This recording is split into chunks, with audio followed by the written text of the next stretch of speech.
1절부터 10절에 있는 말씀입니다. 누가복음 17장 1절에서 10절에 있는 말씀, 오늘 우리에게 주시는 하나님의 말씀, 우리 함께 누가복음 17장 1절부터 10절 한 목소리로 받들어 읽겠습니다. 예수께서 제자들에게 이르시되 실족하게 하는 일이 없을 수는 없으나 그렇게 하게 하는 자에게는 화로다. 그가 이 작은 자 중에 하나를 실족하게 할진대 차라리 연자 맷돌이 그 목에 매어 바다에 던져지는 것이 나으리라. 너희는 스스로 조심하라. 만일 내 형제가 죄를 범하거든 경고하고 회개하거든 용서하라. 만일 하루에 7번이라도 내게 죄를 짓고 7번 내게 돌아와 내가 회개하노라 하거든 너는 용서하라 하시더라. 사도들이 주께 여짜오되 우리에게 믿음을 더하소서 하니 주께서 이르시되 너희에게 겨자씨 한 알만한 믿음이 있었더라면 이 뽕나무더러 뿌리가 뽑혀 바다에 심기어라 하였을 것이요 그것이 너희에게 순종하였으리라. 너희 중 누구에게 밭을 갈거나 양을 치거나 하는 종이 있어 밭에서 돌아오면 그더러 곧 와 앉아서 먹으라 말할 자가 있느냐.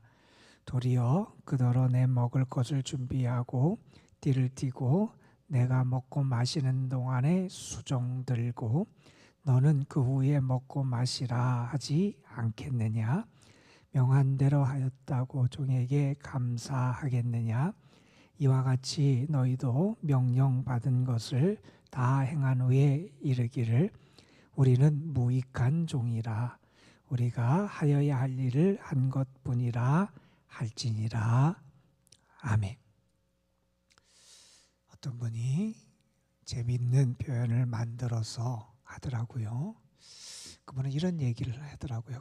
우리는 이따가 아니라 왕따가 돼야 된다. 이게 무슨 말인가? 저도 이게 무슨 말인가 그래서 자세히 읽어보니까 이런 얘기예요.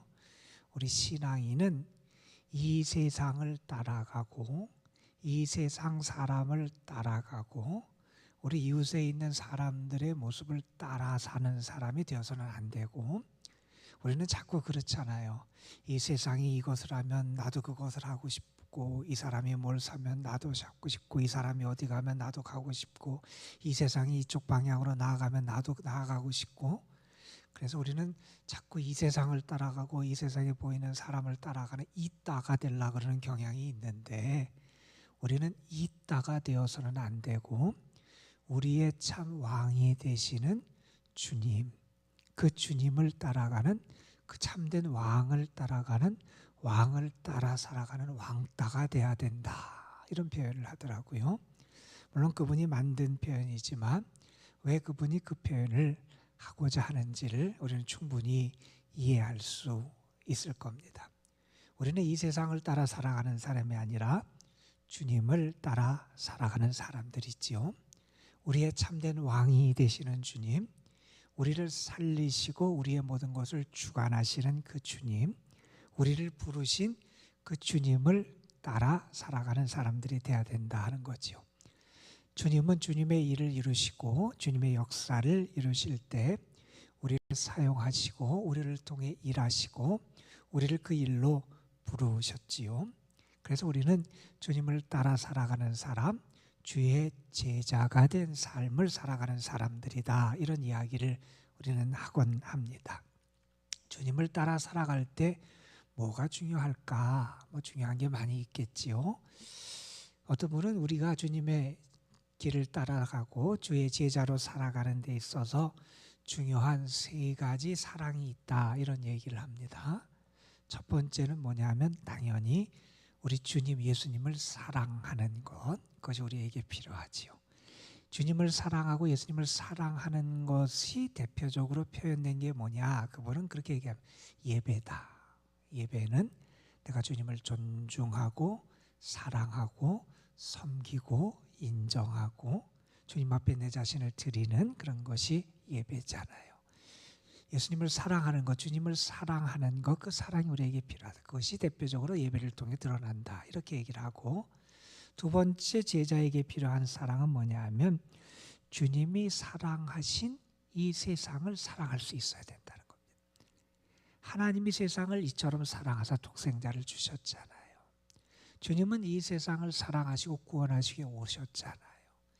주님이 사랑하신 이 세상을 사랑하는 그 사랑이 있어야 된다. 그 사랑은 무엇을 통해 다 나타나냐? 우리가 복음을 전하는 일, 선교를 통해 나타난다 그런 겁니다. 이웃을 사랑하지 않으면 그들에게 복음을 안 전하는 거예요. 내가 이웃을 사랑하고 이 세상을 사랑하면 복음을 전하게 돼 있다는 거예요. 왜? 이 세상을 살려야 되기 때문에, 이 세상을 회복시켜야 되기 때문에, 이 세상에게 하나님의 구원이 임해야 되는 것을 알기 때문에 우리는 복음을 전하는 선교하는 삶을 살아가게 된다. 그런 얘기를 합니다. 또한 주님의 제자에게 필요한 사랑은 뭐냐? 다른 사람도 나만큼 주님을 사랑하잖아요. 주님을 사랑하는 다른 성도들이 있잖아요. 주님을 사랑하는 그 성도들을 사랑하는 것, 그 사랑이 우리에게 있어야 된다. 그것이 바로 성도의 사귐, 교제를 통해서 나타나게 된다는 거죠. 그런데 이 모든 것의 중심이 되는 게 뭐냐? 주님에 대한 사랑이 그 바탕이 되고 중심이 된다. 그런 이야기를 하기도 합니다. 오늘 누가복음 17장 1절부터 10절 말씀을 우리가 함께 읽었는데, 이 말씀은 예수님의 제자들에게 주시는 교훈의 말씀이에요. 제자들이 어떻게 해야 되느냐, 어떤 믿음을 보여야 되느냐, 어떻게 살아가야 되느냐, 예수님을 따르는 제자들의 삶의 태도와 믿음의 태도는 어떠해야 되느냐라는 것을 교훈하는 그런 말씀이에요. 그런데 가만히 말씀을 읽어보니까 이 모든 그 교훈의 중심에 있는 것은 아마도 5절과 6절 말씀인 것 같아요. 사도들이 주님께 우리에게 믿음을 더하소서 이렇게 요청을 했고, 그 요청에 예수님은 너희에게 겨자씨 하나일 만한 믿음이 있었더라면 이 뽕나무더러 뿌리가 뽑혀 바다에 심기어라 하였을 것이요 그것이 너희에게 순종하였으리라. 예수님 믿음에 대한 말씀을 하십니다. 우리가 무언가를 할 때 가장 중요한 게 뭐냐? 믿음이지요. 믿음이 있어야 주님의 뜻을 행할 수 있습니다. 믿음이 있어야 주의 말씀에 순종할 수 있습니다. 믿음이 있어야 사랑할 수 있습니다. 믿음이 있어야 용서하며 살아갈 수 있습니다. 믿음이 있어야 주의 길을 따를 수 있습니다. 이 믿음이 우리에게 정말 중요해요. 그 믿음이 살아있는 믿음이냐 아니면 생명력을 잃어버린 믿음이냐, 그게 중요하겠죠. 정말 믿음이 우리에게 중요하고 그 믿음으로 행하는 제자의 모습이 필요한데, 특별히 오늘 말씀에서 예수님은 4가지의 교훈을 하십니다. 제자들에게 주시는 아주 다양한 말씀이 오늘 몇 가지 기록되어 있어요. 첫 번째와 두 번째 교훈은 다른 사람들, 형제, 믿음의 동료들, 그리고 다른 형제 자매와의 관계 속에서 우리가 어떻게 해야 되는지를 교훈하는 말씀이지요. 1절부터 3절 초반에 있는 말씀에는 실족하게 하지 말아라 이런 말씀을 해요. 우리가 다른 사람을 실족하게 해서는 안 된다 하는 말씀을 하고, 3절 중반부터 4절 말씀은 우리가 용서해야 된다 하는 교훈의 말씀을 주세요. 제자들에게 주시는 말씀입니다. 제자들에게 이르시되 예수님을 따르는 사람들은 어떤 삶을 살아가야 되느냐? 다른 사람을 실족하게 해서는 안 된다는 것. 실족하게 한다는 것이 짐돌이 되고 걸림이 된다 하는 의미가 있고, 특별히 여기서는 다른 사람을 죄짓게 해서는 안 된다 하는 그런 의미를 우리에게 지니는 그러한 표현입니다. 우리는 다른 사람을 죄에 빠뜨리는 일을 해서는 안 되죠. 우리 로마서 말씀에 보면 유대인들의 죄악된 모습을 바울이 고발하면서 그런 말씀을 해요. 너희는 다른 사람이 하나님께로 나가는 것, 천국에 가는 것, 하나님 나라에 들어가는 것도 막으면서, 그리고 너희는 다른 사람들을 죄에 빠지고 다른 사람들을 너희는 그들에게 죄를 행하도록 그렇게 이끌어 간다라고 하는 그런 고발을 하는 말씀이 2장 3장에 등장을 해요. 다른 사람에게 은혜에게 나아가지도 못할 뿐만 아니라 은혜도 차단할 뿐만 아니라 너희 때문에 다른 사람이 죄를 짓게 한다는 거예요. 그게 유대인들의 잘못된 모습이었는데, 주님은 주님을 따르는 제자들에게 말씀하세요. 다른 사람을 실족하게 해서는 안 된다. 다른 사람이 죄를 짓게 해서는 안 된다. 여러분, 실족하게 하고 다른 사람을 죄 짓게 한다는 것은 달리 말하면 뭐라고 말할 수 있습니까? 내가 하나님의 도구로 쓰임 받는 게 아니라 사탄의 도구로 쓰임 받는 거예요. 우리가 하나님의 도구가 돼야 되잖아요. 하나님께 쓰임 받아야 되잖아요. 그런데 내가 다른 사람을 실족시키고 다른 사람을 죄에 빠지게 하는 것은 내가 사탄의 종이 된다는 겁니다. 사탄의 종으로, 도구로 쓰임받는 모습이 주의 제자들에게 나타나서는 안 되잖아요. 그것이 얼마나 심각한 죄인지를 주님은 이렇게 표현하시지요. 작은 자 중에 하나를 실족하게 하는 것은 하려면 차라리 연자 맷돌이 그 목에 매여 바다에 던져지는 게 낫다. 목에 먼저 맷돌을 메고 내가 바다에 빠져지는 것, 그러니까 목숨을 잃는 것과 같은 그런 큰 죄라는 거죠. 그러니까 그것은 다시 말해서 정말 심각한 그러한 죄가 된다는 겁니다. 이 말을 뒤집으면 이렇게 말할 수 있을 거예요. 목숨 걸고 실족하게 하지 말라는 겁니다. 제자의 삶은 다른 사람을 실족하게 해서는 안 되는데, 그 다른 사람을 실족하게 하는 것은 내가 내 목숨을 잃는 것과 같다는 거예요. 그렇지 않은 것, 반대로 하려면 내가 정말 내 목숨을 걸고 하는 것처럼 다른 사람을 실족하게 하지 않기 위하여 내가 그렇게 애쓰고 노력하는 삶을 살아가야 된다는 것. 쉽게 생각해서는 안 된다는 겁니다. 우리는 내가 무언가 다른 사람에게 이렇게 실족하게 하고 다른 사람을 실망시키고 다른 사람에게 죄를 빠지게 하고 하는 것들이 별거 아닌 것처럼 생각할 줄 모르지만 그건 정말 심각한 죄라는 겁니다. 우리가 이 세상을 살아가면서 목숨 걸고 할 일이 많이 있잖아요. 정말 내가 목숨 걸고 해야 될 일 가운데 하나라는 겁니다. 제자는 다른 사람을 살리고 주께 인도하고 은혜 받게 하는 사람이지, 다른 사람을 넘어뜨리고 실족하게 해서 죄에 빠뜨리는 사람이 아니다 하는 겁니다. 두 번째로 하시는 말씀이 3절 중반부터 나오지요. 만일 형제가 죄를 범하거든, 두 번째, 다른 사람이 나에게 죄를 범할 때 내가 다른 사람을 얼마나 용서해 줘야 되느냐라고 하는 용서에 관한 말씀을 하시지요. 유대인들, 특별히 랍비들의 교훈에 의하면 그들은 다른 사람을 몇 번 용서해 주라 이렇게 교훈을 하냐면 3번 용서해 줘라 이런 얘기를 합니다. 그들 입장에서는 3번 용서하는 것도 충분하다고 생각했어요. 그런데 우리가 마태복음에 있는 예수님의 교훈, 특별히 18장 교회 생활과 관련된 예수님의 교훈의 핵심에는 용서에 대한 말씀을 주시잖아요. 거기서 예수님은 이렇게 말씀하십니다. 다른 사람을 몇 번까지 용서해야 되느냐? 베드로가 7번 용서하면 됩니까? 뭐 이런 질문을 했을 때 예수님은 그렇게 얘기하시죠. 70번씩 7번이라도 하라. 그게 뭐 숫자의 개념이 아니잖아요. 무한대로 용서하라는 거잖아요. 제한이 있는 게 아니라는 겁니다. 여기서 예수님은 뭐라고 말씀하십니까? 7번이라도 용서해라. 7번까지만 하라는 얘기는 아니죠, 여러분. 이 7이라는 숫자도 완전 숫자잖아요. 성경에서 3이라는 숫자, 4라는 숫자, 이 완전 숫자, 3하고 4가 더해진 이 7도 완전 숫자거든요. 3하고 4가 곱한 12도 완전 숫자가 되고, 이 7이라고 하는 이 숫자 완전 숫자, 그러니까 온전한 그것을 이룰 때까지 용서하라고 주님은 교훈하시는 것이죠. 어떻게 그렇게 할 수 있습니까? 믿음이 있으면 할 수 있습니다. 내가 주의 사랑을 받았다는 믿음, 주님이 나를 용서해 주셨다는 믿음, 주님이 나에게 은혜를 베풀어 주셨다는 그것을 아는 믿음, 그걸 경험한 믿음, 그 믿음이 있으면 용서할 수 있다는 겁니다. 제자의 다른 사람과의 관계 속에서 나타나야 될 그러한 모습을 주님 말씀하세요. 실족하게 해서는 안 된다.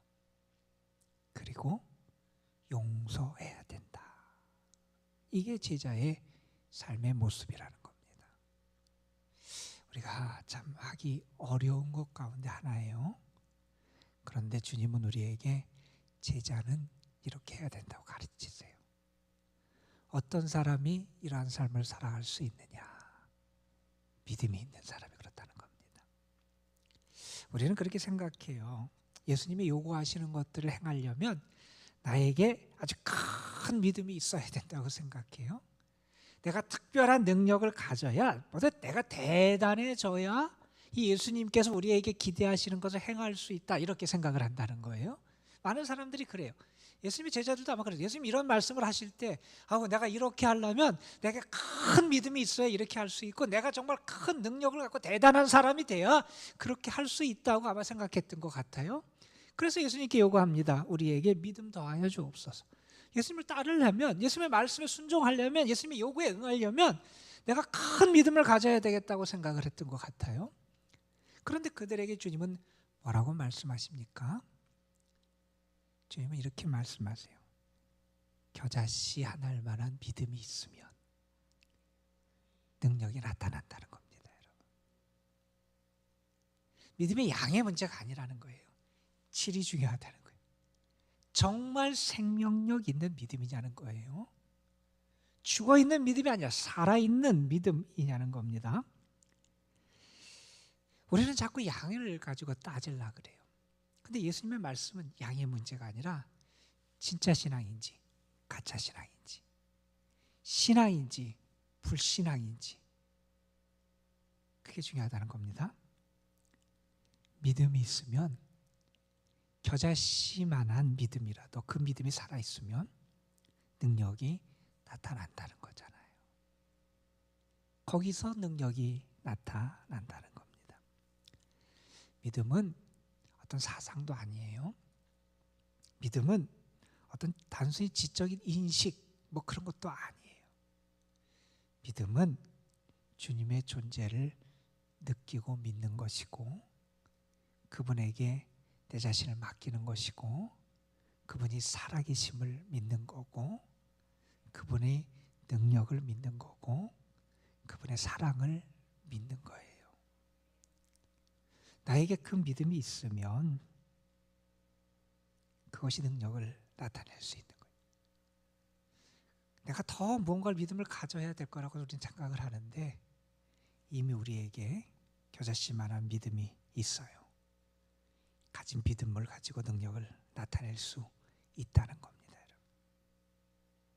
저는 여러분의 믿음이 살아있는 믿음이 돼서 정말 주님의 말씀에 따라 살아가고, 주님이 기대하시는 것 이룰 수 있고, 주님의 말씀에 순종할 수 있고, 제자로서의 합당한 열매를 맺어가는 역사가 여러분에게 나타나시기를 간절히 소망합니다, 여러분. 그러면서 예수님은 7절부터 10절에서 이렇게 제자가 어떤 삶 태도를 가지고 특별히 주님에게 관계 속에서 행해야 되느냐, 어떤 태도를 가져야 되느냐 하는 것을 가르쳐 주세요. 여기 그 당시의 생활, 그 당시의 노예, 종의 그걸 부리던 사회와 지금하고 우리는 다 좀 다르지요. 우리가 일꾼을 사람을 고용해서 하는 것과는 좀 차원이 다른 당시의 상황을 우리가 전제해야 될 겁니다. 노예가 있어요, 종이 있어요. 완전히 거기는 그 생명 자체가 모든 것이 주인에게 예속된 달려 있는 그런 종이 있어요. 그 종은 자기가 권리도 없고 자기가 내세울 것도 없고 아무것도 할 수 없는 게 종이잖아요. 가진 것도 없고 주인에게 절대 복종하는 게 그 종이잖아요. 자, 이렇게 생각해 보라는 거예요. 종이 있어요. 종이 밖에 나가서 일을 하고 왔어요. 그런데 식사 때가 됐어요. 그러면 주인이 그렇게 했냐는 거예요. 종이에게 일로 와서 이거 먹으라고, 먼저 먹으라고. 그렇게 안 할 거라는 거예요. 밖에 나가서 일하고 왔어도 식사 때가 돼서 식사를 준비해야 되면 그 종에게 그걸 준비해서 시키고 내가 먹은 다음에 그 종이 먹게 하지 않겠냐는 거예요. 종이 수고했다 그래서 그를 칭찬하고 그를 막 보상해주고 그에게 감사하겠냐는 거예요. 종이 마땅히 할 일을 종이 하는 거라는 겁니다. 그래서 오늘 말씀 10절에 보면 이렇게 말씀하시죠. 이와 같이 너희도 명령받은 것을 다 행한 후에 이르기를 우리는 무익한 종이라 우리가 하여야 할 일을 한 것뿐입니다. 우리는 마땅히 해야 될 것을 한 거라는 거죠.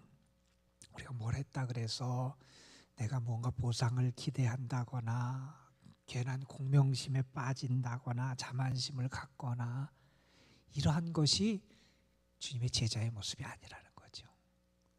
제자는 종이 마땅히 그 일을 하는 것처럼 제자는 자기가 마땅히 해야 될 일을 하는다. 이러한 의식을 가지고 주님께 순종하며 주의 뜻을 따라 살아가야 한다는 겁니다, 여러분. 다른 사람을 실족하게 안 했다 그래서 내가 대단한 게 한 게 아니라는 거예요. 다른 사람을 용서했다 그래서 내가 대단한 게 했다고 칭찬을 받을 게 아니라는 거예요. 그건 마땅히 내가 해야 될 거라는 거예요. 내가 뭐 이런 게 내가 당연히 칭찬을 받고 내가 막 그것 때문에 보상을 받고 막 그런 거를 우리가 기대하면서 하는 게 아니라 우리는 마땅히 해야 될 일을 하는 거라는 겁니다.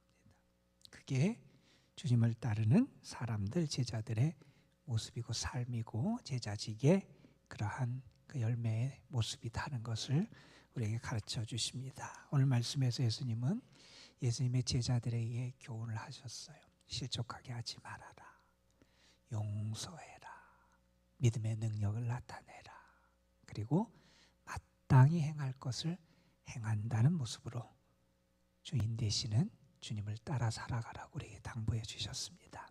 오늘도 우리에게 주님이 이러한 것을 당부해 주셨음을 기억하면서 나의 삶이 이 말씀에 순종하고 열매를 맺고 제자다운 모습으로 더 성숙해가는 그런 하루가 되시기를 주님의 이름으로 축복합니다. 기도하시겠습니다. 아버지 하나님, 오늘도 우리에게 참된 믿음 주셔서 주님을 따라가고 주의 말씀에 순종하고 믿음의 역사를 행하며 살아갈 수 있도록 이끌어 주심에 감사를 드립니다. 주님의 제자들에게 교훈하셨던 내용, 오늘 우리가 몇 가지의 말씀을 함께 묵상을 했습니다. 실족하게 하지 말아라.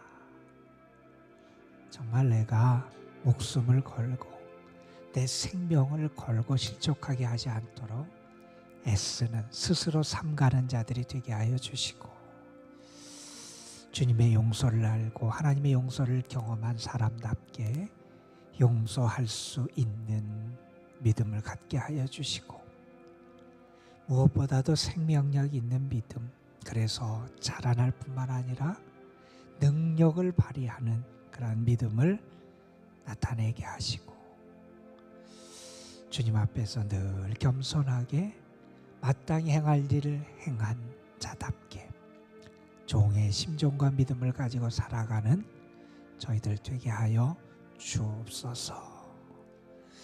참된 제자로 더 성숙하게 하시고 더 다듬어지게 하시고 더 주님에게 기쁨이 될 수 있게 하여 주옵시며 예수 그리스도의 길을 따라가는 삶에서 실패자가 아니라 그 길을 온전히 닮아가고 따라가는 믿음의 사람들 되게 하옵소서. 오늘도 우리가 주님 앞에 나와 말씀을 묵상하고 주님에게 우리 자신을 맡기며 기도하고 하늘의 은혜를 구하며 더 주님을 가까이 하기를 소망하오니 우리를 만나시고 붙잡으시고 도우시고 우리의 기도에 응답하시는 주님의 역사를 나타내 주옵시며 특별히 어려운 가운데 있고 간절히 주의 은혜를 사모하는 영혼들을 도우시고 연로하신 분들, 병약한 분들 하나님의 주의 능력으로 오늘도 붙잡으시고 사랑해 주시고 위로해 주시고 품어 주옵시며 주님을 앙망하는 자들에게 새 힘과 능력을 더하여 주옵소서. 이 시간도 기도를 통하여 우리가 주님 앞에 나아갈 수 있게 하시고 은혜의 보좌 앞에 나아가 은혜의 하나님을 경험하며 하나님의 사랑을 체험하고 주의 도우심의 은총을 누리게 하여 주옵소서. 주님이 나를 도우시고 나를 사랑하시고 나와 함께 하심을 분명히 믿게 하여 주시고 그 믿음으로 오늘도 주님과 동행하는 삶을 살게 하여 주옵소서. 이 시간 주께서 우리의 기도를 도우시고 함께하여 주실 줄 믿사옵고 우리 주 예수 그리스도의 이름으로 기도드리옵나이다. 아멘.